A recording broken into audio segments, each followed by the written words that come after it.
this news about Bud Light and its CEI rating. Have you heard of CEI?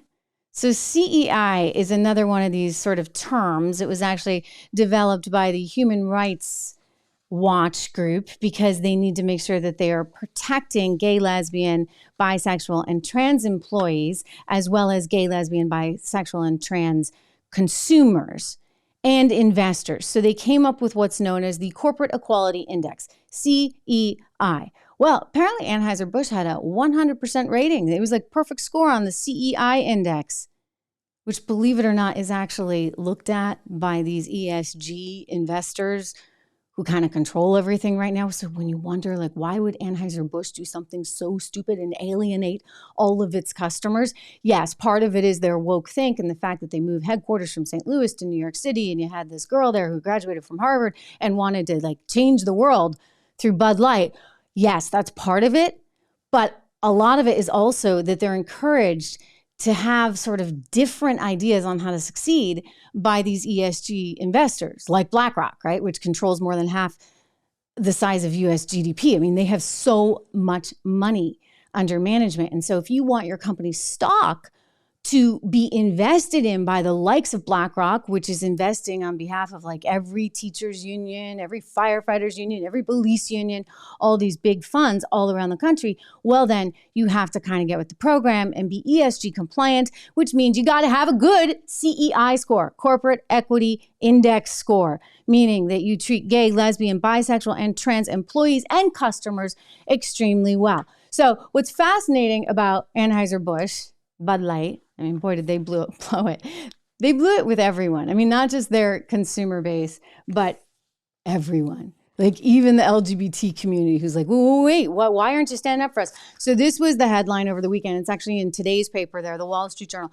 Bud Light blundered in response to backlash. Boy, did it ever. So you know the story. Dylan Mulvaney doing this commercial. And then the company went silent, like wouldn't even talk. And everybody was boycotting it. I know you guys wouldn't drink it. Everybody was kind of freaking out, like, what the heck?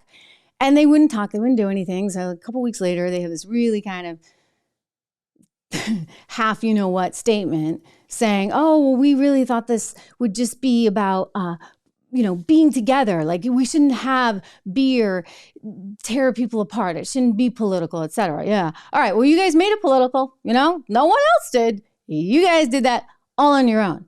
So that didn't go over so well. And they came out with some commercials. Commercials didn't go over so well. Stock kept going down, down, down, down, down. Sales kept going down, down, down, down, down. So then the CEO went out and did an interview with the Financial Times, not a US paper, not the Wall Street Journal, but the, big financial paper over there in the UK, the Financial Times, and said, well, it was really just misinformation. So, I mean, you want to talk about adding insult to injury. Everybody's like, no, this wasn't misinformation. Don't gaslight us. We saw the video. Do we need to see it again? Maybe I won't torture you, but you know what I'm talking about. So we all saw the video. This is not misinformation. Sure, it was just one influencer. Sure, it was just one campaign. But what you have to understand in this new woke world is a lot of Americans don't like it. They don't want the interjection of politics into their beverage choices. They don't need to literally have it stuffed down their throat. Thank you very much. And so, understandably, people are upset. And all sides are upset, including the Human Rights Campaign that gave them a bad score now in their Corporate Equality Index. So this company's in trouble. I actually think that the CEO may very well be out of a job. And you say, well, is that fair? Is it not fair? Look, the buck stops somewhere. Does it not?